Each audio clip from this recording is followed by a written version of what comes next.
Well, welcome everyone. This is our Education Policy Making Futures workshop. And we're going to talk today about pushing forward national agendas in workforce and education policy making. And we'll be exploring work and thinking from both academia as well as the Fab Lab Network. I have four fabulous panelists here today. Paulo Blikstein from Teachers College, Columbia University in the FabLearn program. César, García, Sáez, and César, is it CRELAB? Is that how you pronounce it? CRELAB? Yeah? Whatever, yeah, okay. And then Sarah Boisvert, who is with Fab Lab Hub and the New Collar Network. And Rachael Stevens, who's joining us today from the National Governors Association. So welcome to all of you. We're looking forward to having this really interesting conversation today. I just got out of a session where Paulo and a group of organizations that are trying to do some field building together. We're also kind of talking about this. So if any of you were in on that session, this is maybe an opportunity to continue that conversation. But I guess I'd like to start out just saying a little bit about rebooting economies. So yesterday, we had a session on rebooting economies. What could we in the Fab Lab Network do to help reboot our economies and rebuild better? And we heard an economist, Julie Shore, talking about the phenomenon of niche programs and how niche programs never succeed until or unless they connect with policy. And I would venture to say that maker education and digital fabrication education in some ways are still considered niche, and that it's, and that it really does point to the fact that it's high time that we start working with policy. At the Fab Foundation, which I'm representing today, we've just begun working on policy in the last few years and promoting and connecting to policymakers through basically three pathways. So Future Workforce Now project with the National Governors Association, which Rachael Stevens and Sarah will tell you a lot more about a little bit later. The National Fab Lab Network Act, which is in both the Senate and in Congress right now. And though it's really posed at building a network, it really is about education. And then of course, one of the buzzwords we talked about recently, innovation and entrepreneurship, right? And then of course, we also have just started this NSF Includes project, which was what the last session was about, in which we're trying to do a couple of things. We're trying to, as a field, with Paulo and the FabLearn project, with Maker Ed, with the Makers and Mentors Network, which is a citizen school STEM initiative, Digital Promise, and Nation of Makers. We're trying to work across digital fabrication and sort of the maker education fields to find inclusive pathways, right, for underserved students, and then also promote policymaking for bringing this kind of education to every child, so that they can become fluent in technology and participate in the 21st century workforce. So with that, I think I'll share my screen with you for a moment. Just a quick, I want to talk a little bit about the Fab Foundation and our work. Let's see. Okay, so I guess I'd like to pose this a little bit around technology disruption. So the work with the NGA certainly, and with policymakers in general, has been very concerned about this idea of technology disruption. And, I'm sure over the last few years, you've been reading about, every scary statistic you can possibly think of about, how, AI is going to take over the world and there are going to be no jobs, et cetera, et cetera. And, but there are some real concerns here. We will be losing a lot of jobs, we'll be gaining a lot of new kinds of jobs. And if you look historically at the past, in the end, we gain usually, right? When technology disrupts whatever the current status quo is. So, and so we have confidence that that's the case, but unfortunately, educational innovations are not keeping pace with the kind of workforce that we need. In fact, they're probably working linearly in terms of improvements and incorporating the kinds of education we need for the 21st century and beyond, while the technologies are developing at sort of an exponential rate. So it's, it's very concerning, because we're going to leave a lot of people behind if we don't figure out how to catch up, or how our governments can lay foundations that let the workforce, or quote unquote, catch up, right? And so this next slide, it's partially shameless self-promotion, but sorry, let me go back here. There we go. Well, there we go. Come on. Okay, so, but this kind of lays some of the foundation. So digital fabrication is scaling extraordinarily rapidly. Moore's law was about, how the number of components on an integrated circuit were doubling in size, say, every year and a half, 2 years. And what we're seeing in digital fabrication is this same kind of scaling happening. So if you think about, the very first computer, it was room size, it cost $1 million. And the same thing for your first digital fabrication tool, right? Your first digital fabrication tool was made at MIT, and I've forgotten when, but it was a whole room that had to control this one milling machine, and it cost about $1 million. And so, as we're working through technology development, we went to the PDP, which is kind of the equivalent of a Fab Lab, around $100,000, right? And it was kind of a community level investment. And then you get into sort of more personal fabrication, which are, computers and single machines, all the way down to what we are starting to see is sort of the embedding of these kinds of technologies in the objects all around us. And so they call this, since I was the person that actually saw this happening in terms of the number of labs and digital fabrication spaces, they call it Lass's law. I'm the first person to not be probably have anything to do with engineering in this regard, being, noted in the IEEE publications, which is pretty funny. So let me turn now. So we've got digital fabrication scaling very, very rapidly. We have technologies, developing very rapidly and threatening to disrupt workers and workplace and workforce. And that was really the genesis of this project, Future Workforce Now. This was about 2 or 3 years ago, an organization called FHI 360, along with the Fab Foundation and the National Governors Association. We all came together to do this interesting project around future workforce, right? Around trying to give policymakers, to create a toolkit to give policymakers, the assistance and the modeling and a framework through which they could build the policy foundation that states could use to then start to encourage and promote and support workforce development that really does look toward the 21st century and the kinds of skills that people will need to participate in the workforce. And so I'm not going to tell you much about it, but just to say that, we kind of came up with a framework of 3 basic actions that states need to take.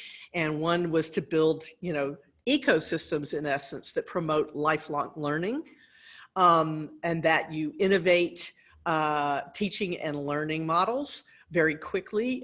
With it, you have to have a foundation that will allow states and allow organizations to innovate teaching and learning, especially around digital literacies and technical literacies.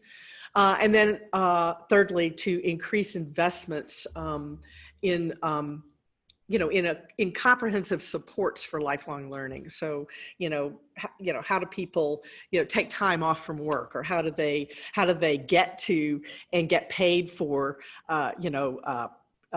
professional development, as it were, and how do they take these skills, you know, and have portfolios that go from one place to another. So it was an extraordinary project, and you'll hear a lot more about it. But we did finally just publish the guide, or the toolkit, and so you can find it online. Now, the next thing that that I was talking about that we did, sorry, this is like sort of weird, doesn't work quite right. All right, next. Okay, so the National Fab Lab Network Act.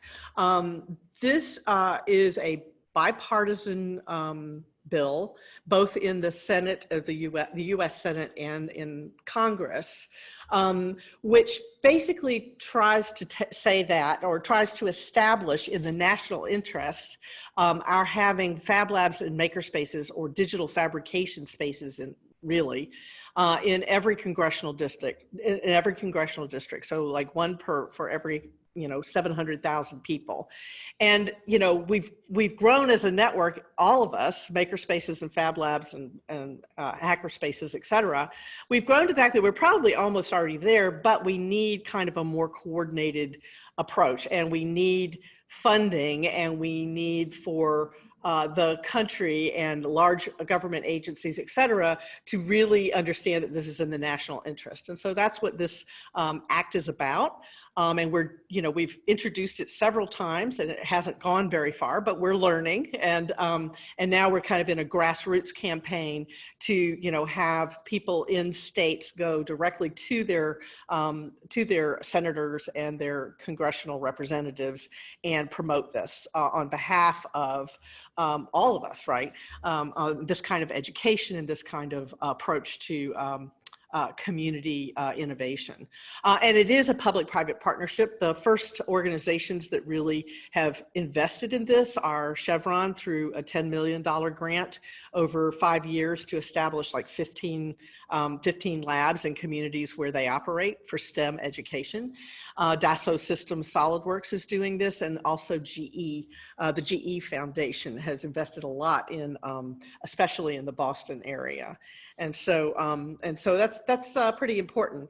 And just very briefly, from the Fab Foundation perspective, you know, we are also working to bring this kind of education both at the K through 12 level, but also in higher education or post university education around the world, using, you know, a lot of the things that Paulo and David talk about in their work, which is really trying to develop ways to learn, and also you know, a technical fluency or literacy, cross-disciplinary, something that's engaging and fun and meaningful, and where kids can construct their own learning and their own learning environment, which is so important. So anyway, in Boston, we're working with the Celtics, actually, and one of the people on today runs that program, the Brilliant Career Play program. But we're trying to again bring new populations, middle school and high school students in Boston, to learn the skills and or the literacies through digital fabrication, STEM literacies. And then there's the Scopes DF project, which is building a community of practice around this work. And that's, you know, constantly developing. So, and then of course there's the Fab Academy. Next, nope. There, the Academy program. So this is a program that emerged from MIT, the How to Make Almost Anything class that Professor Gershenfeld and his cohort and his team put together. This is now this course, which is about you know, you learn all the tools and processes of digital fabrication over the course of a semester, and then you come up with a sort of self-curated, integrated project that kind of proves your mastery. And we've now applied this to the global network. So we have about 70 labs that participate around the world in this, and probably about 400 students each year. These are adult, more sort of innovation entrepreneurial types. And we have the beautiful Fab Academy program, which is the intersection of biology, digital fabrication, and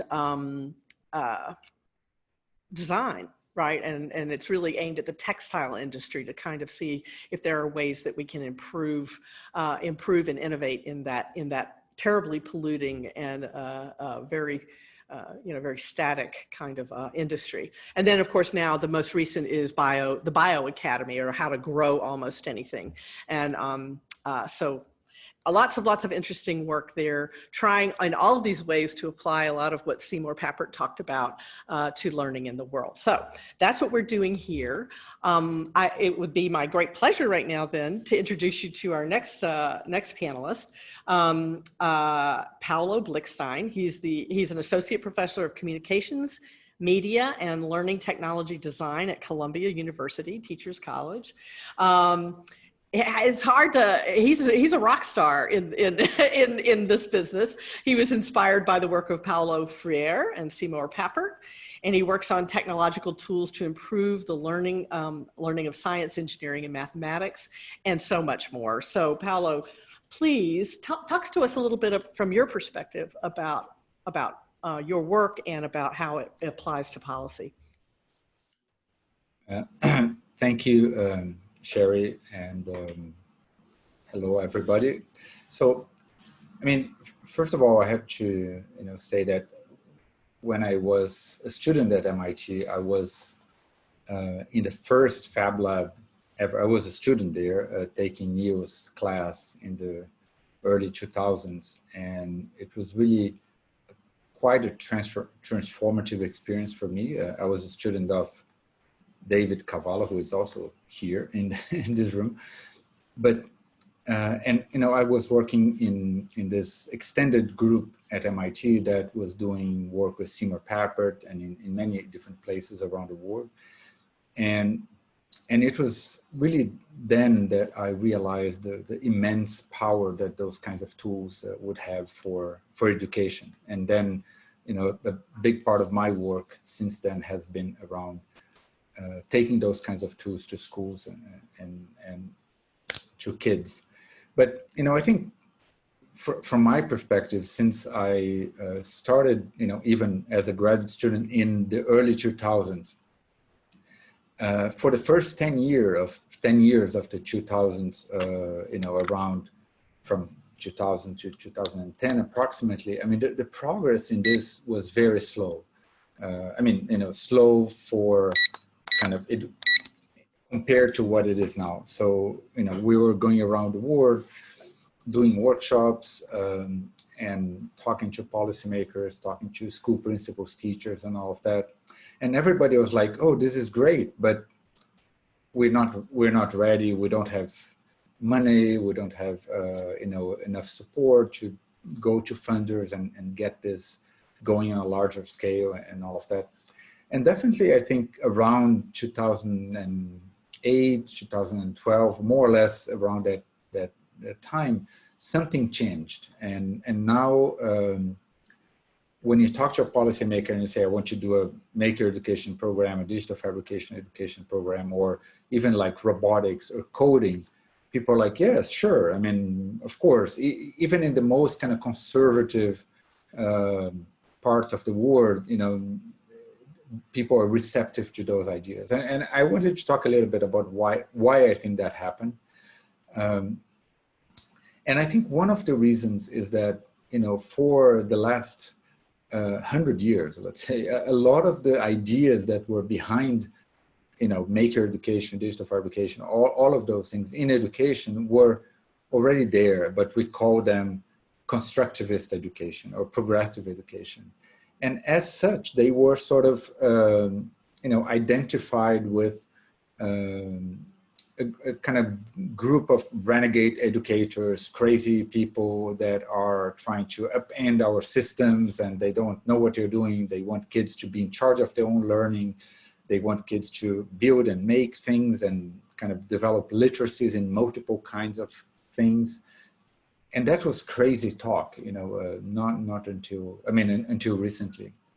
But I think the world was also changing. And at some point, multiple countries started to realize that, they started to look at the Silicon Valley, or they started to look at the big innovation hubs And they realized that what was happening there was, invention, innovation, people coming up with new ideas, and I mean, there are many names for this and kind of buzzwords. So, some people call it the knowledge economy or whatever it is. And I think a lot of people started just saying, oh, wait, the crazy ones that were talking about student-centered learning, project-based learning, constructivist education, maybe they have something to say about how to build an education system that will kind of build up this new kind of workforce or this new kind of society where people are free to, propose and do new things and come up with new ideas and services and products and all of that. And so, there was that force or that kind of big trend in society of governments and policymakers realizing that what they were doing was just not up to the task. And then,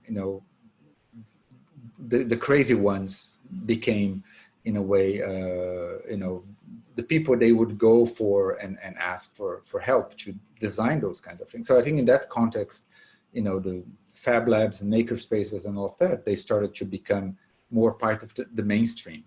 I think another kind of thing that happened is that there was a incredible reduction in cost of digital fabrication equipment and all these materials and all of that, and that's quite important for schools because if there is a critical point below which some kinds of equipments or materials become something achievable or for a school system, right? So imagine if art materials would cost 10 times what they cost, right? So a little bit of a paintbrush would be like $100. I mean, then art would never get into schools because there is this critical point at which you kind of fit in the budget of what schools are.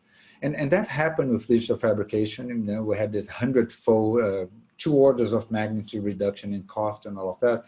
So now, no one can say, oh, computers or robotics, they're too expensive, because now a lot of robotic kits, there's open source kits like, the Google board, for example, that I co-designed with my colleague Arnon Sipitakit, or Arduino boards, or those kinds of things, they cost less than a book, right? So that was another big trend that happened. And finally, I mean, there are a few more things, but one thing that I want to mention is that, and that's a little bit more recent, is that I think there was a kind of very powerful and incredible movement of youth empowerment. So, of course, like, there's Greta, and there is the Parkland kids, and there is this, like kids, teenagers that are taking matters into their own hands and say, we are done waiting for adults to solve our problems. They are failing and doing, organizing, self-organizing, and starting to say, we're going to start solving problems now. And, climate change, violence, or like, gun violence. There is this big project coming from the Netherlands of this, like a 17-year-old that raised millions of dollars to clean up the oceans.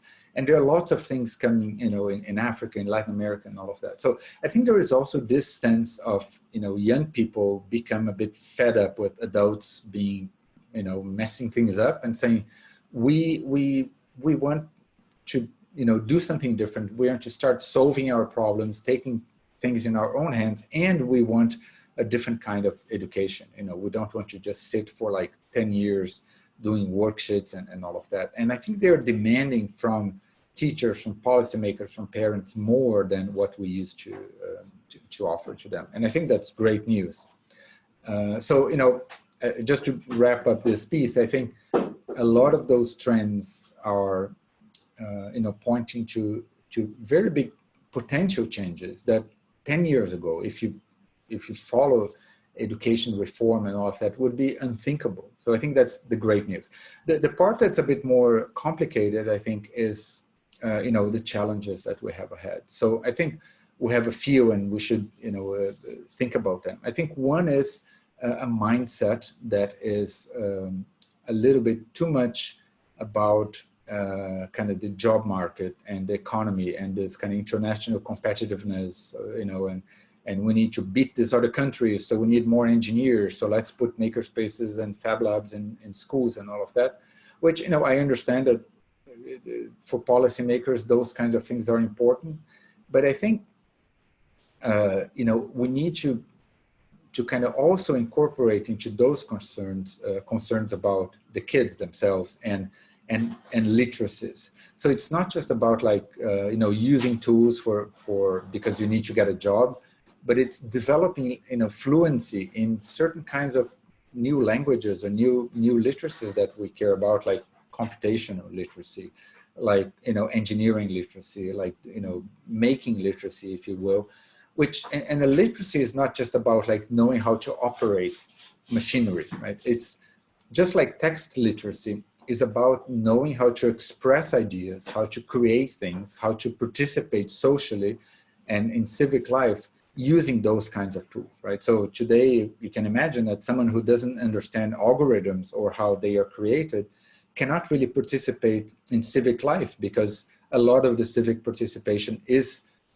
you know, happens through social media. So if you don't understand what the Facebook bubble is and how algorithms work and how to manipulate them to your favor, you really cannot participate. And just like in this last minute that I have, I think two other things that are important. So, you know, apart from going from this kind of job market concern exclusively to a more literacy fluency concern, is also, you know, the idea of diversity and being inclusive. So, you know, there is this, you know, great New York City school system story of how, you know, I was reading about this the other day, about how some schools in New York, they, you know, some white parents came in to introduce new kinds of programs. And in doing that, they sort of disrupted the communities that were there before and actually ended up kicking them out because, you know, so when we bring new programs like maker education, digital fabrication, you know, into diverse schools, we need to make sure that we do that in a way that is not, oh, here is like this advanced programs for the white kids, and I would do fundraisers and bring money and all of that, and the rest of the school is kind of crumbling. But we have this amazing digital fabrication program for like 20 kids that are, you know, the star kids in the school and all of that. So, I mean, that's just one dimension, and that's my cue to end. But that's just one way that a lot of those things can go wrong if we don't, when we think about policy making, we don't think about diversity and inclusion at the very beginning. So I think, you know, one last piece of this is that we need to rewrite national standards and add to national standards incentives for teachers to be inventive and to be innovative. So, you know, the NGSS, which is the National Standard for Science and in K-12 education, made a lot of, you know, advances in that sense, but we need to have more, we need to advance more. And when we manage to put in the state standards, standards that relate to maker education, to digital fabrication, we just make those things part of the mandatory things that kids need to learn. And of course, being mandatory doesn't mean that they will become boring and terrible and kind of over formalized and all of that, but that's an important step to make them permanent. And so those are, I think, some concerns that I wanted to raise and for us to discuss later. So I think I'm done with my 10 minutes, so thank you. Thank you, Paulo. We're starting to get some interesting questions. I'm a little worried because I want us to hear from everybody, but maybe we can take one or two now. Let's see, Leanne, you seem to have some pretty interesting thoughts here. Hi, Sherry. Why don't I let you ask your question here? Well, I mean, I'm an old lady, and I've been around since the 70s, online since 74. when I came up to Boston, and I was a Wellesley student, cross-registered a lot at MIT. I was a student of Muriel Cooper's in the Visible Language Workshop. When Nick Negroponte was down the hall, there was no Media Lab yet. I'm still pretty friendly with Uri Walensky, who was one of Seymour's PhD students, as you probably know. Constructivist education, I don't agree that it's so weird. I experienced the new math as a student at Hunter Elementary in the 60s. So that was pretty constructivist already. And I also think that, you said something that I've been saying. I mean, we reached it separately, but this issue of the Moore's Law versus the rate of change of teacher education versus Moore's Law, I wanted to add one little item there, which I think is totally critical, which is that the gap has opened up and it's multi-generational. So if you think that, let's say teacher education is 4 years, every 4 years, or every time that cycle goes, the gap's opened wider and wider. So I mean, you're really looking at a linear growth of a slight slope in teacher education, and an exponential growth of where the frontier of knowledge is the way I usually express it. So we have to do this gap filling. I am working on programs to develop this idea, sort of my idea of the virtuous spiral, which is relates also to stuff we were talking about in the other session about how the teachers have to come with a new, less rankist, less authoritarian, like it's deeply built in that the teacher knows and the student doesn't. And the teachers need to realize they don't know, they're all learners. And it's important for the teachers to model that they are learners for the students. So I find that that's an incredibly great opportunity when you're doing any hands-on work for the teacher to model, I'm a learner too, and not be threatened by that necessarily. So the virtuous spiral element is that gap filling has to happen at an abnormal rate in order for us to get the teachers up to speed. Because what we really have to think is that at the time when the students come into the workforce, they have to be competent. So I work across the city in New York, all the way across. And I'm working through community gardens, because that's another hands-on approach. And also because community gardens automatically, you're using redlining against itself, if you see why, because infill was less likely in poorer neighborhoods, and therefore they have more community gardens. Therefore, I'm getting that diversity. Automatically, I'm reaching into these communities. So, I think what we have who are interested in this kind of stuff, it's not just that we're tinkerers, it's that we're willing to, and whatever else, it's also that we're willing to transform the notion. How do we close that gap? We have to close it a lot faster than it opened up. It opened up from the 60s, from the time computers came. So, and Marvin Minsky didn't have it right, but now it's here. That AI that Marvin didn't reach is here now, or coming very fast. So closing that gap, we have to do it faster. We have to figure out a way. So I have some ideas about how to do that. I'd like to collaborate with a lot of people. I definitely want to stay small and work with others. I mean, Paulo, I would really love to talk with you more directly. And I think that I have some ideas about how to do that, but I probably shouldn't take up more time right now. Well, Leanne, if you could either put in the chat your email address, if you don't mind sharing it. And will this be on YouTube? Can you just share it to the membership? Actually. Does anybody know? How about sharing it to the people who are here? Correct. That's what I mean. Yeah, we'll do that. Okay. Well, so thank you, Leanne. Thank you, Paulo. I'd like to move now to talk to have César García Sáez from Fab, sorry, not CRELAB, Fab. He's a researcher for EU Discover Association. He's also the president of Spanish Network for Creation and Digital Manufacturing, and he is with MakeSpace Madrid. He's an engineer, and he's recently, he also leads the podcast La Hora Maker, which is kind of cool. And he's recently written done the research and written a report on the maker movement, Fab Labs, and the future of work. So César, tell us a bit about this publication and about what you do. Thank you for the introduction, Sari. I'm very happy to be here sharing this story of how we kind of started from like what you call at the beginning niche program and try to grow from that, try to see what are the bigger trends and what is happening around. So I'll do kind of a brief introduction here. So I try to be kind of brief. And like you said, by the end of last year, I published a report on digital fabrication, maker movement, and the future of work.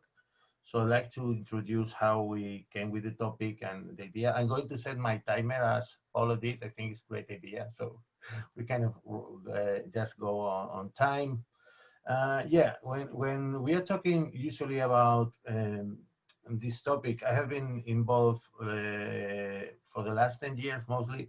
And one of the challenges we are facing in Spain is we don't have kind of so many media, so many sources. So around 7 years ago, we launched a makerspace in our city as we were doing Fab Academy in León with Nuria. And then we launched a makerspace in the city. Then I said, okay, we need to have some conversations in Spanish about this topic, not just makers as a English-centric audience. So kind of launched this podcast, and I have been interviewing people all around the Fab Lab Network, people from working with students, also people from Fab Foundation like Netris Gaskins on the topic of inclusion, also people like Walter that you have seen in Fabersize these days, or Fran that has been like, is either like moving with his living van and also running all the Fab Live stuff. So the main idea is to highlight the story around the lives of people. I have been also got in touch with the COTEC, that is National Foundation for Innovation. And the topic was quite new because they wanted someone that to think about this idea of 3D printing, but not just in the industrial setting, but also as a societal and economical impact. So a few years ago, we launched also the national network for Fab Labs. Nuria is here, people from Bilbao, people from Desktop, France, a lot of people, just to try to bring all of us together to run some educational programs and also to try to bring digital fabrication to other places. And yeah, and out of this, this was like 3 years ago, I got in touch with Orange Foundation in Spain. They wanted to do a program. They wanted to work with Fab Labs, and they wanted to move ahead and see what could be done. So instead of just saying this is what's possible, we ran a report that is available in English also, fortunately. So yeah. So I was reading the chat to see if there was something going on, sorry. So the main idea is to look for cases of what is going on in Fab Labs and education and social impact. So we were looking for cases and trying to highlight good practices or best practices before kind of designing our program. And eventually we got in touch with Susana Tesconi, that is Senior FabLearn Fellow, to design this kind of national program. It was going to be developed in Fab Labs in Spain. And a lot of the things that you've presented, Paulo, in the first session were part of this kind of methodology. Because as I was talking with Susana, one of the conversations we had is it doesn't make sense that every Fab Lab runs exactly the same activities, because every community would have different needs, different environments, and we have the tools to be flexible. So one of the main ideas is that we should create things that would be relevant for the students and also for the community surrounding the Fab Labs. So we shared some kind of common methodology, but every time that this program was run, it was kind of the contents were different, way tailored to the particular moment. And we were not following this kind of checklist where everyone had to do exactly the same. We were more like focusing on what was currently needed. This program was also tailored to teenagers, mostly teenagers that were um, 17 to 18 years old, that were either orphans or in charge of the state. And the challenge with them is when we launched the program, the only option was like, hey, would you like to be a bartender? That was kind of the only natural exit. So we thought that data fabrication could be useful. So when we were setting up the report, we kind of got into these two phases. The first one was trying to just do a bibliographic research and talk with experts, around 70, 80 experts in the network in three fields: education, work, and also we were talking with companies, like what kind of profiles are you looking for right now? What kind of skills? So out of this, we were also trying to say, okay, what is the scope of maker movement? Because sometimes boundaries are not so clear. So we were also looking for the key terms. And on the second phase, we try to filter this job description to get into the kind of soft skills and hard skills that could be required. And on the second group was a group of 12 people. So we ran some Delphi analysis with the question of, out of these skills, these job descriptions, these things, what do you think that could be relevant in the next 10 years, in 10 years time? This is the idea of Delphi processes when you're looking for the future, when everything is quite uncertain. So we got to these outcomes in terms of what kind of skills would be needed, and most of them are creativity, resilience, learn to learn, self-organization. I think that these are mostly general with the other NGA report that you had. We also have these technical skills sorted out, like, of course, artificial intelligence, communication networks, 3D printing. And what we needed to do then was try to give some kind of guidelines, because instead of saying, okay, we need to change all the educational paradigm that is running right now, we need to give some paths that could be useful for these kind of teenagers that maybe want to start the professional career, or they want to focus on things that are quite related to the Fab Lab ecosystem or the digital fabrication ecosystem. So we kind of discovered that at least there were three paths that were overlapping with the vocational training standards that are already set in Spain. So we kind of sorted them in some kind of itinerary or path. So they could start like from basic vocational training, intermediate and advanced, just to get some jobs that could have demand in the next 10 years.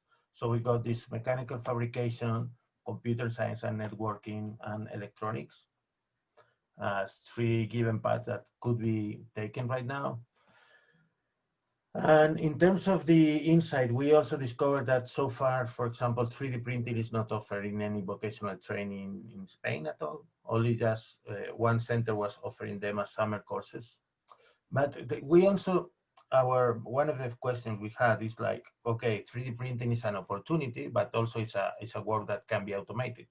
And we've seen like people like one person running 5 printers, and then it's one person from 200 printers.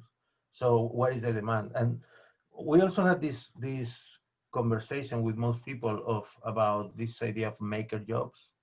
And if whether you actually abandon the maker jobs when all you have to do is factory work.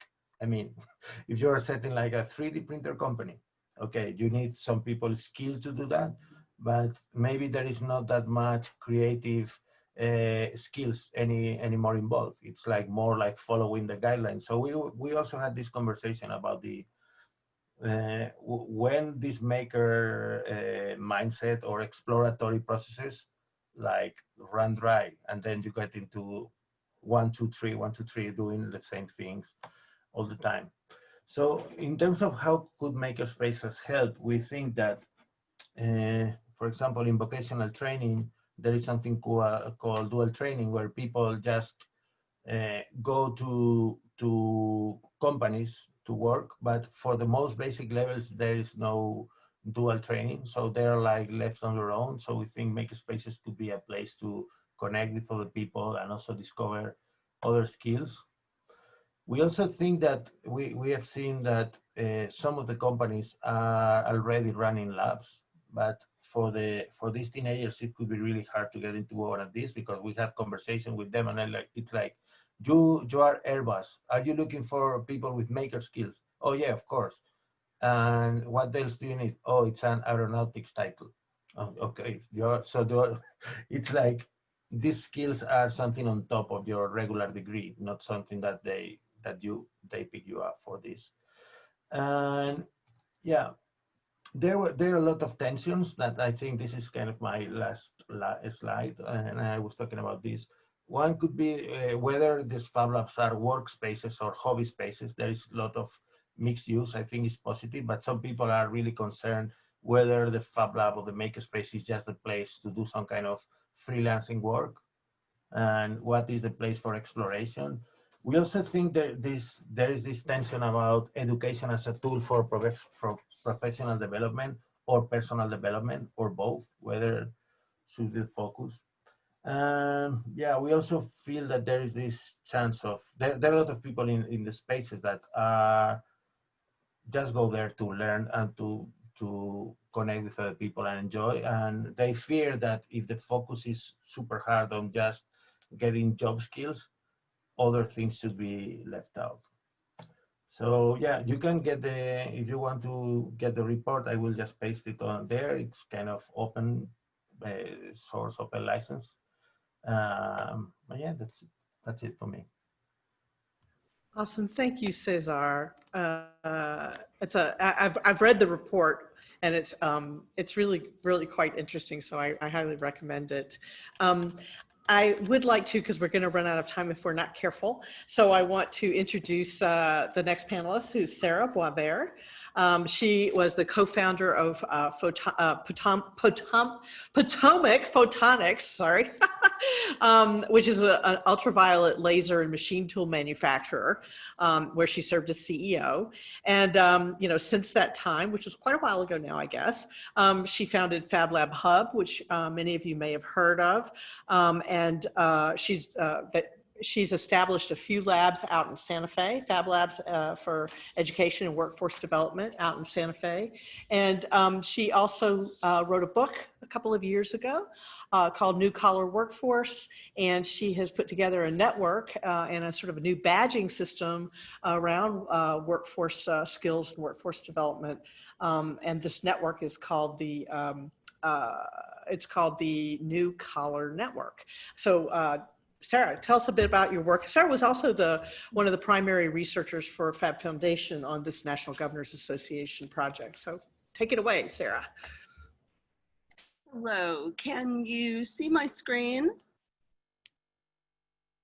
Yes, it looks good. Okay, just wanted to be sure, and I'm going to see if I can get it to move to full screen. For some reason, it makes you do it separately. Okie dokie. Well, thank you so much for all of you taking time out of your day to be in our session, and to Sherry, of course, for inviting me today, but also pulling me into this great project with NGA that was a real joy to work on. It was near and dear to my heart, as Sherry mentioned, because I had worked in workforce training for my own company, which was in Maryland. and had seen a lot of the concepts that we had worked on. I sold my company in 1999, so like the woman from New York, I'm also old, and but the concepts were really interesting, and I think meaningful still today, of things that started happening then. So my work was some of the basis of my research was some of the basis for the new color, or the I always want to mix them up, but for the Future Workforce Now project, I get tongue-tied, and we expanded upon that that work in our section of the research that is the foundation of the toolkit. So as all of us know, blue-collar jobs across industries, in every industry from healthcare to warehousing, have become digital. And I would like to take credit for the term new collar, but it was actually Ginny Rometty, the CEO of IBM, who wrote a letter to Mr. Trump when he was elected. And she said, you know, we're just, and I'm paraphrasing, we're just thrilled that you want to bring back manufacturing, but we don't want those old jobs. We don't want coal miner jobs. We want new collar jobs. And I thought that so encapsulated what's happening today in all industries. The World Economic Forum says that 75 million jobs could be lost by 2022, which is only a few years from now, to automation. But by the same token, their research shows that 133 million, or about double those lost jobs, are going to be created that are going to require these new skills that people need, and that are really moving our work into the future of work, which is really here now. Because I had done a lot of work in my own company, and had helped develop some 2-year curriculum back in Maryland, people kept asking me, can you help our Fab Lab develop a 2-year program? Because a lot of the Fab Labs in the US are at community colleges. And I thought, well, I don't know what to create for you. I created what my business needed in terms of employees. And I thought I really need to get a sense of the nationwide, what people are looking for. So I spoke with 200 manufacturers that ranged in size from startups to Fortune 10, as well as government labs, because I live in New Mexico, as Sherry mentioned.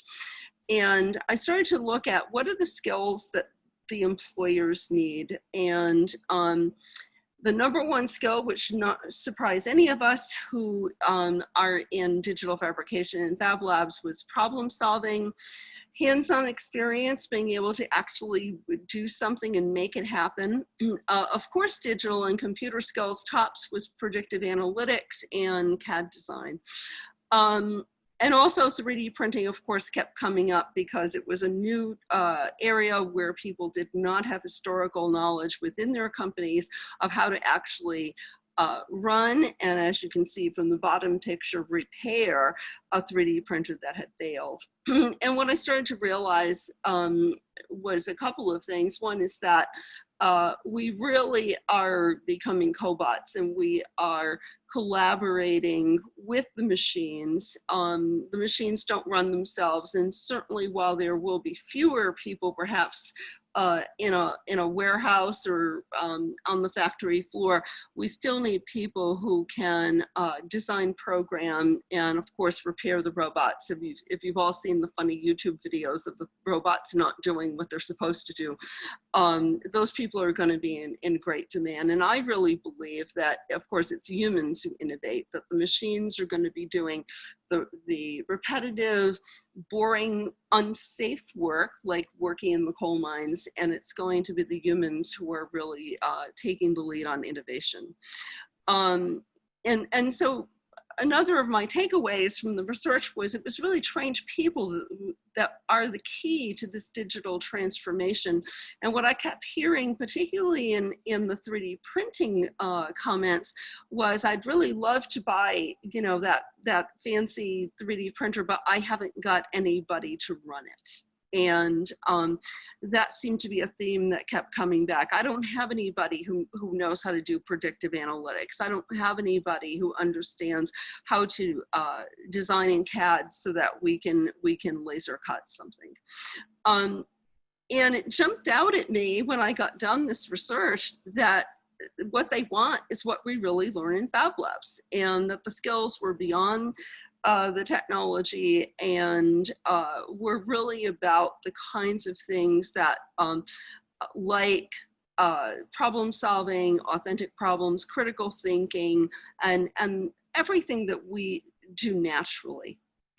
And as I looked at it, I thought, because people's need was immediate, I mean, these people were clamoring for employees.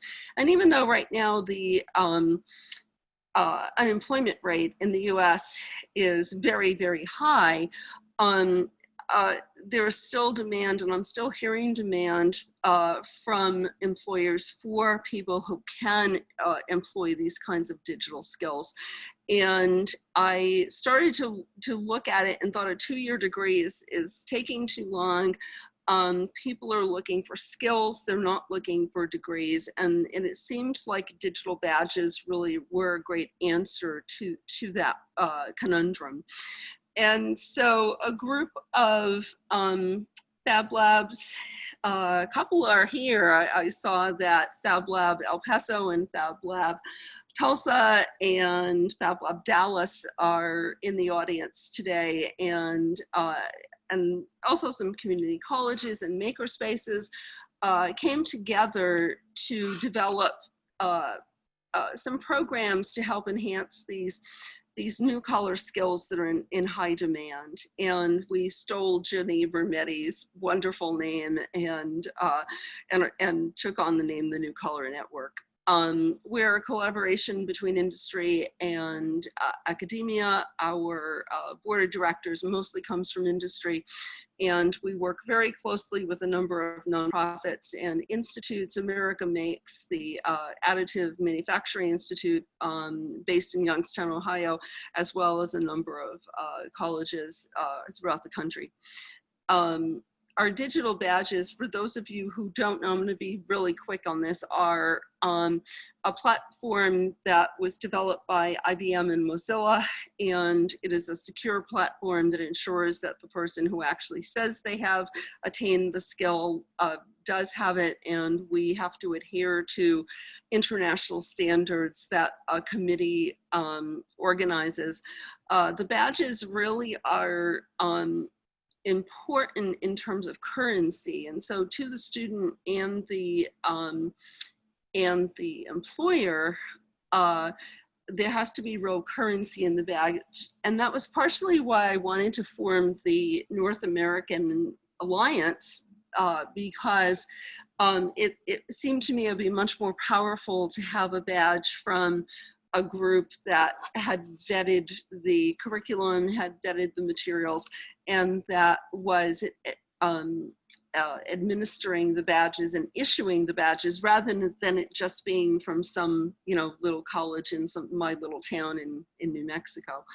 And I think that's part of the power of the badges is the security of it, and for our particular badge, it is the currency that we can bring to it. And so America Makes funded our first badges. So our first badges happened to be in additive only because we had funding. You have to go. I probably would have done lasers, but first, but since we had funding from America Makes, we started and created a video series of materials because there wasn't very much out there. Needless to say, we had to go virtual, and this summer we experimented with our design for 3D printing, and we're able to take that virtual, which I can privately tell people more about how we did that. But we have a number with Los Alamos National Lab. We worked on laser safety and lab safety, and we do have some badges that we can do in our lab in the fall of the college where we are. We're in a higher education center that serves 4 colleges in New Mexico. We will do some very, very small classes. We have a large lab and we can have good social distancing, but I know that for everyone that's not going to be possible. We also are offering some IT-related digital badges through IBM. Turns out I have a close relationship now with IBM. Fortunately, Ginny Rometty didn't mind that I took their name. And in things like design thinking, data analytics, cybersecurity, and we're looking at the development of some joint badges. Our badges are on average are $250 and take about 6 weeks. So they're very short in duration. And the thing I like about it is if you get into it and you try it and you discover it's not for you, whatever the topic is, you haven't spent 4 years. And we can also stack the badges. I'm going to go back. We can also stack the badges into a master badge, and we can also stack them, which we do with some of the colleges, into certificates, and have worked on how do you take these as a building block. In our classes, we get a range of people. The woman who designed this ring is a jeweler in Santa Fe who didn't graduate from high school, and she designs in CAD. On the left is our SLA mold, and then she has a company with her husband in 3D and takes the 3D print and cast it. But we also, in that same class, because we do project-based learning, we're able to have PhDs from Los Alamos who, when they graduated from college, 3D printing wasn't around. And so it allows us to also upskill, which we discovered in the NGA project is a very, very important service to workers and to companies, because people have not, the technology is changing so quickly, they don't have the background, and it allows them to move forward in their careers. With IBM, I also have an application in with the US Department of Labor for a registered apprenticeship. And again, we're starting with additive because there was demand there from IBM. And I hope that will be up in the fall. And we're also hoping that our platform will be able to be almost a LinkedIn for new color skills, so that if someone is looking for someone who, and maybe it's an engineer that also has 3D printing experience, or maybe it's a CNC machinist, that we can do a matchmaking between employers and badge holders. And if you want the full amount of the research, which I just touched upon, this is the information about the book that was published by it was published by Photonics Media Press, and it is available. And so I think that gives you some background of where I was coming from when I started to work with Sherry and the NGA. Thank you, Sarah. One of the wonderful things about having Sarah on that project was that we had such a hard time actually getting in touch and getting the participation of employers, that her voice and perspective was really important, I think. Well, so now I would very quickly just like to turn to Rachael Stevens. Rachael is the Director of Workforce Programs with the National Governors Association Economic Opportunity. She's at NGA Solutions, the Center for Best Practices, and she advises state leaders on workforce development and education policies. Before that, she's just got this long history in economic policy making. She worked with Congress on workforce development, infrastructure, automation, and the future of work. And she's got a master's degree in public policy from the John F. Kennedy School of Government at Harvard. And so it was my first time to ever get to really work with a policy analyst, a policy expert. And it was amazing and fascinating. And Rachael, if you wouldn't mind talking to us a little bit about the future of work and policy from your perspective. Yeah, thank you, Sherry. That was a really kind introduction. Thank you. And thanks for having me. This is not the type of audience I often get to speak with, but I think that really symbolizes the importance of having these types of dialogues and bringing each other together, bringing policymakers together with people who are working on innovative solutions, including those in the private sector. As Sherry mentioned earlier, our goal in initiating this partnership and launching this project was, acknowledging the technology has been changing more rapidly than in any other generation. Governors were asking us, what do I do with this information? I feel like there's information coming at me from 1,000 different directions about what's going to happen, when it's going to happen. No one agrees on the timeline. No one agrees on how bad it'll be. And I don't know what this means for education and training and what can I do tomorrow that's going to prepare my workforce better for the road ahead. So our biggest goal was to really essentially be taking pieces and insights from researchers and different examples of initiatives across the country, like many of the ones you all just talked about, which I've really enjoyed hearing about, and putting it all together and talking about what type of leadership strategies are needed to make this really happen. What are the big systems level transformations that need to take place to address what's standing in the way of programs like these being able to scale widely and really help address the challenges that workers are facing.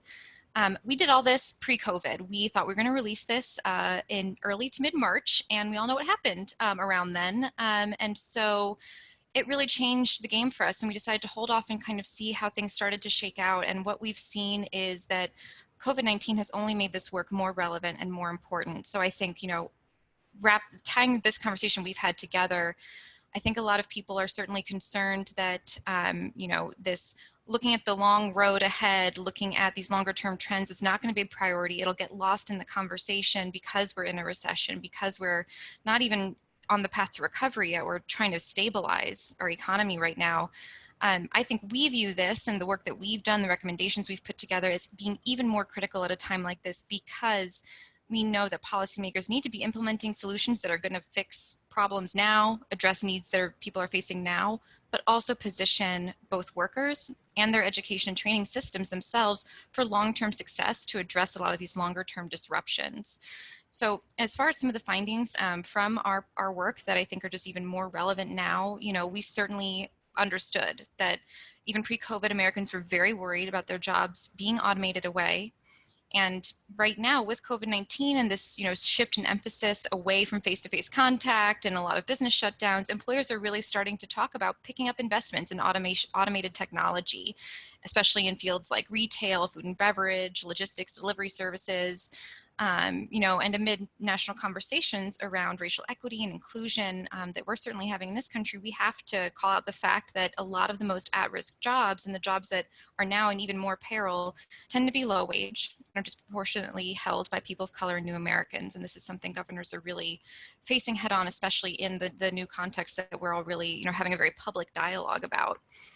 And the second is that, on-demand or gig work has been accelerating across many sectors and certainly has been vital during COVID-19. And it's really shed a light on not only how vital this segment of the workforce is, but also how unique it is, how diverse it is, and how unsupported it is. A lot of people in this sector don't really have personal financial security, and they certainly don't necessarily have a path toward more stable work, better paying work, or additional financial security in their future as things stand right now.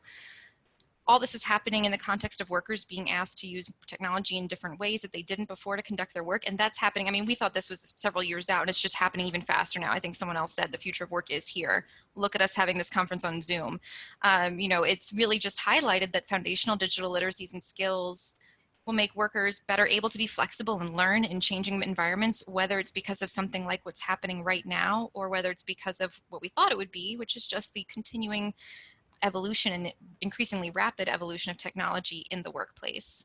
So in the long run, I think this really points to something a couple folks have mentioned here, the idea that we really need to emphasize and reinforce and better develop those uniquely human skill sets that machines aren't as good a position to do, that we don't really want machines to do, things like leadership, creativity, critical thinking. I think especially as we come out of COVID, a personal sort of projection I have is that people are going to really rethink what they would like to have be done by people. I think people will be surprised to see there are things they miss being able to do in person, even if it might not always be fastest. So I think it'll be interesting to see how this really informs what needs to be automated versus, shifts in the market and demand for automation after COVID-19. But either way, we know these uniquely human skill sets are just going to be, that's the make or break. At the same time, people need to be better equipped to actually work with technologies in the workplace. So those are really the two kind of tracks that we need to be thinking about integrating into education and training across the board, whether that's in K-12, post-secondary, and with the workforce system that serves adults and workers who are not connected to employment or education, or training that takes place with employers as well. You know, I think turning from there to the challenges, what stops all this from happening, what stops the great programs like the ones you've talked about, like the one Sarah works on, from expanding, from really being able to grow. Well, the list is probably a little too long, but some of the big ones that were really highlighted for us through our work that, again, I think are just going to be even more important to focus on in the current context are not going to probably be surprising to this audience: funding, data and metrics, and really building relationships between the public and private sector in order to accomplish this work. When it comes to funding, the funding levels simply aren't there from the public perspective and have not been for some time. In a recession, it's likely we might see some boosts in funding toward things like worker training, but making sure it's going to the right places is an entirely different conversation.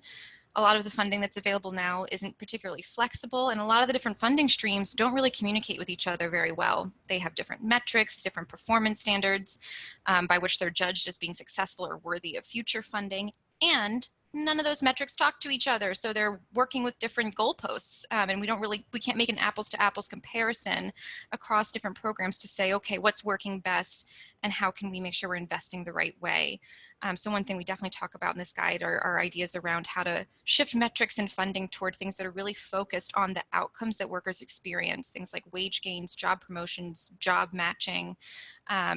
So that's, you know, that funding and the metrics around that is one really key piece. Obviously, in order to make any of that happen, you need to build a robust data infrastructure, again, that can communicate across the different programs and across the different you know, mechanisms that people are going to be using to train and to gain new skills. You need not only to track what people are engaging with the outcomes they're having, you also need to be able to make sure you understand kind of the impact of those different types of credentials, and that those credentials can speak to each other and speak to employers. So having all the data and information and communication infrastructure around that is another huge challenge. It's a huge beast to tackle, but it's an important one.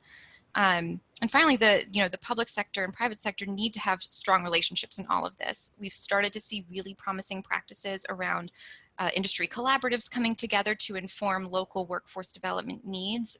But even when that's working really well, what we're not seeing yet, and that I think there's some really good ideas that we're starting to talk about in the policy world around how to get those types of collaboratives to now start sharing risk, pooling their risk and pooling investments to really actually help fund the training and education that they're looking for in their skilled workforce.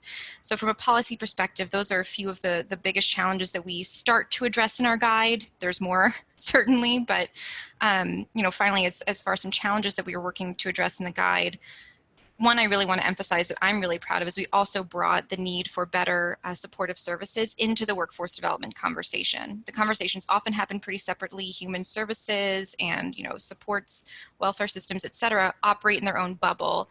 And we brought that into the conversation in this guide by saying, look, if we're serious about making sure these opportunities are really open to everybody, we need to make sure that we are able to provide these supports through public-private collaborations to make sure that people can really access quality work and learning. And so I won't go too much into all the recommendations in the guide now. I know I'm coming up on my 10 minutes, got my timer going, but I do just want to wrap up by saying that one thing that I think is really valuable about this guide is that there's really kind of something for everybody in this. We wanted to make sure every state, no matter where they are in terms of budget, politics, you name it, has a starting point or a next step in this guide where they can see the path to these transformations that Sherry started off by mentioning.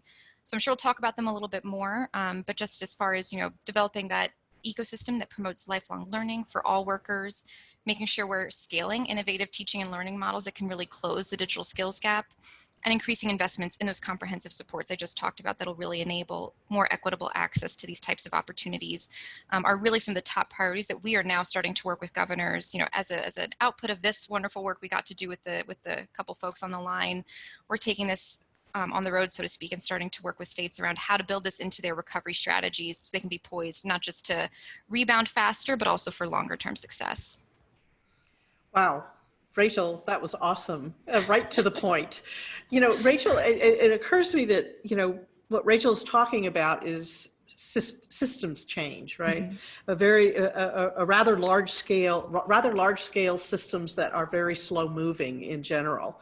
And so in a way, what we have to do is help her. Help we us. have to help Rachael, you know, have the right conversations. And I feel like one of the things that I've heard now in 2 sessions, that a tension that I've heard come up is the sort of tension between, you know, sort of workforce ready skills and, you know, kind of, you know, learning these very specific literacies, let's say, and then the sort of the sort of disconnect, as it were, with learning sort of all of these skills and being sort of technically literate, but also literate in other ways, right? In terms of the sort of, as César called them, the transversal skills, et cetera. And the sort of intellectual, you know, the sort of intellectual life. And so, you know, is there a way that we can bridge this divide, so to speak, right? And integrate sort of that mindset in a way that would help Rachael, you know, sort of explain this to states and legislators. I'm just going to throw that question out there. You guys reflect.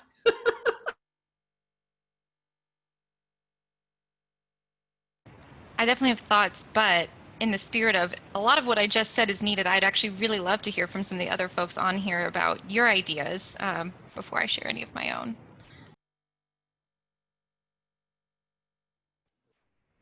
Anybody have some ideas? I think in our case, one of the challenges that I always have this, I have seen this several times, that one of the challenges I think we are facing, for example, in Spain, since I think it was 3 years ago, it was kind of in Madrid, Barcelona, and Catalonia, and all these areas.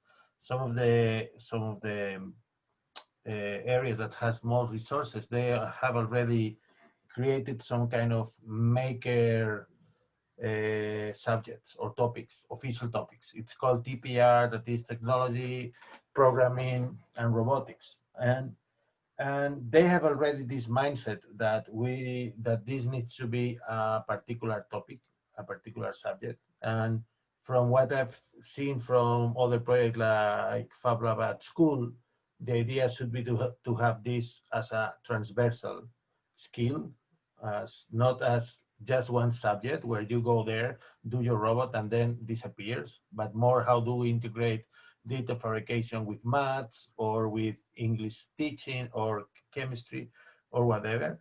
And I think this is kind of one of the challenges when you were talking about systemic change. Of course, having this particular subject in the curriculum is a first step, but I think it's the way they are saying, like, oh, we think this is important, we can incorporate this, but do not change anything else. And I think that's the challenge of how do we make this change in mindset, because of course, if we read on the curriculum, there are going to be 4 things, like you do programming with Python, then you do some kind of small robotic with Arduino, and then you're done. But I think this is so different from the approach we are seeing here.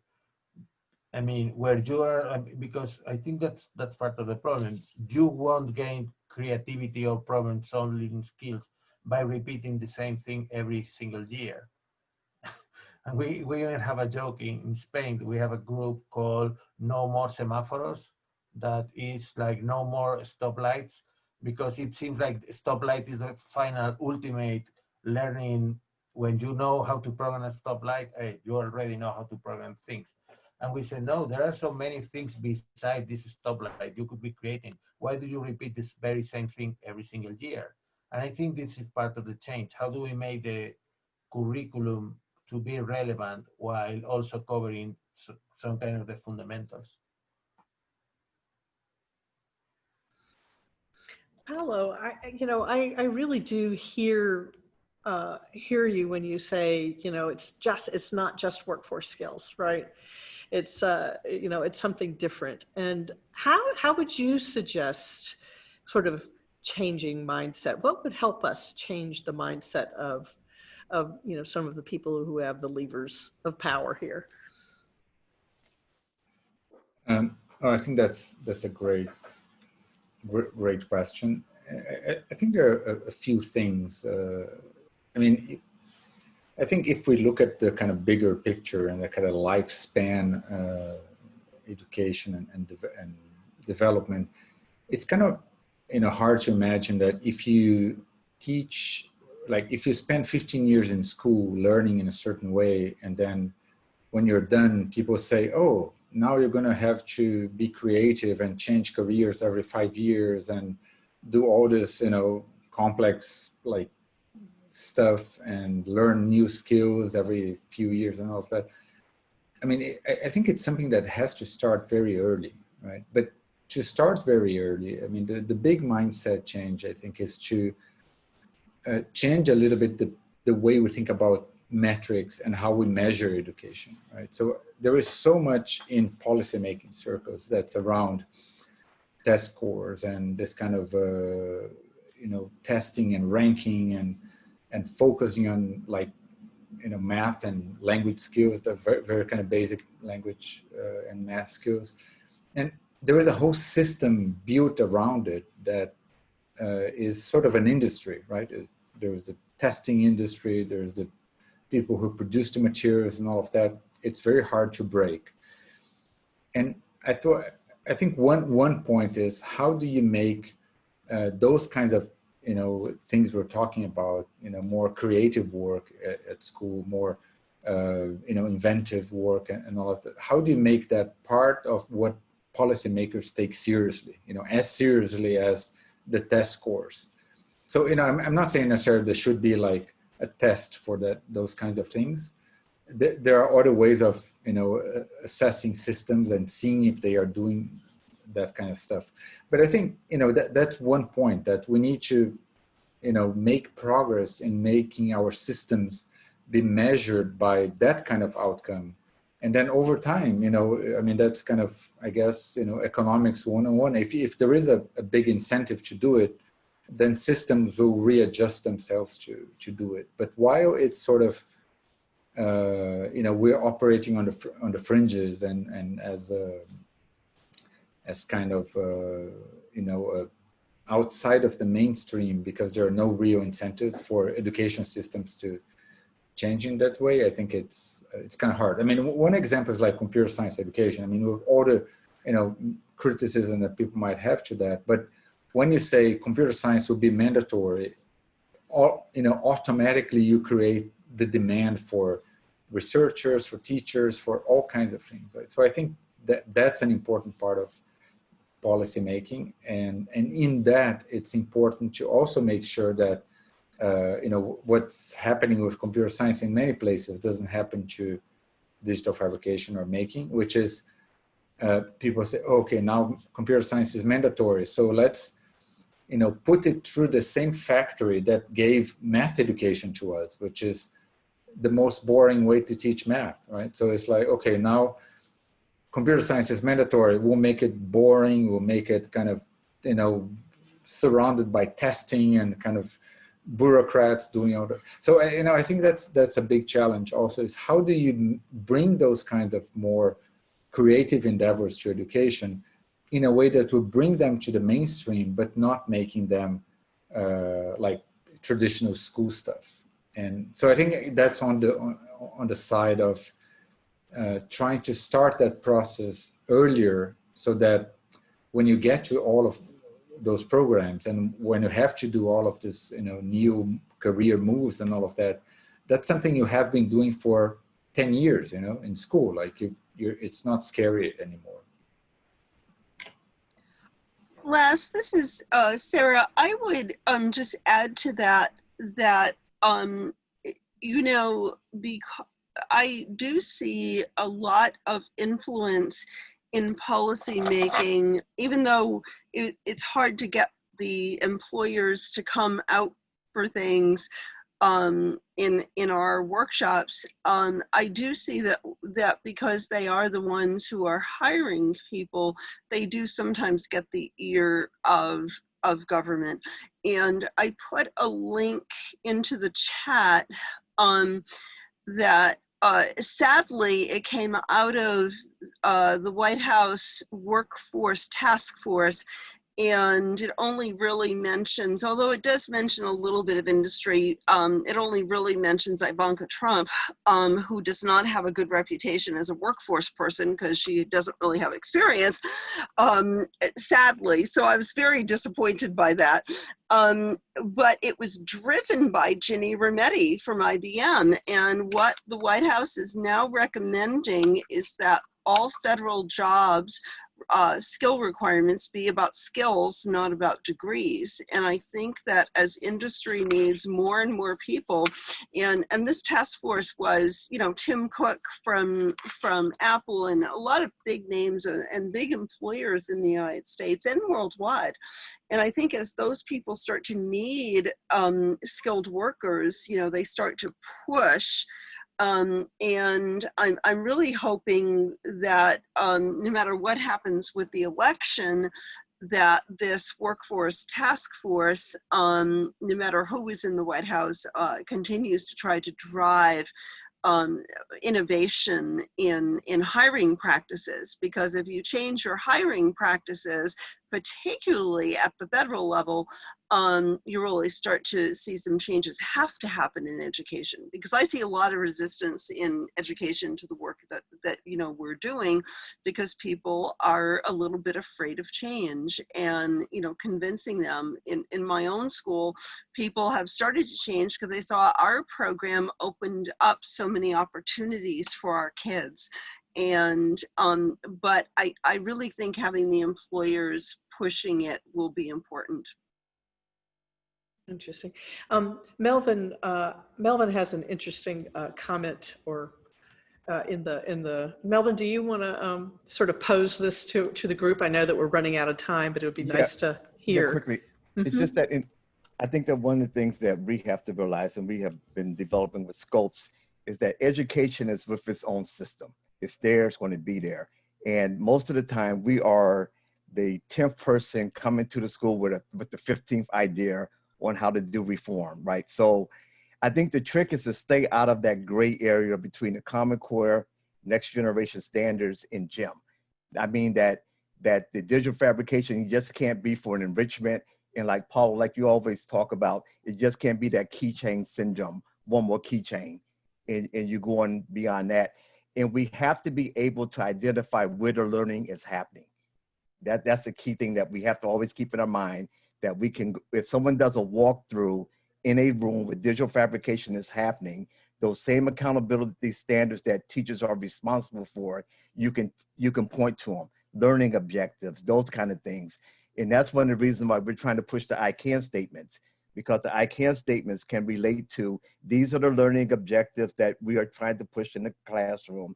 And then here are the assessments that would match those learning objectives. And that's the same way they teach math, science, and everything else. So it's within the tradition of teaching. So when we do the professional development, it's something that they're used to, it's speaking in their language, and it's something that they are comfortable with, because teachers, once they see this stuff, it's added value for what they're trying to achieve, and that it will help them in their evaluation and accountability, they'll be fine with this. As long as we don't kill the magic. Well, right, but that's all, exactly right. Yeah, that's right. You got to keep the playfulness there. Well, I am so sorry, everyone. We are out of time. We do have a document if you would like to continue the conversation.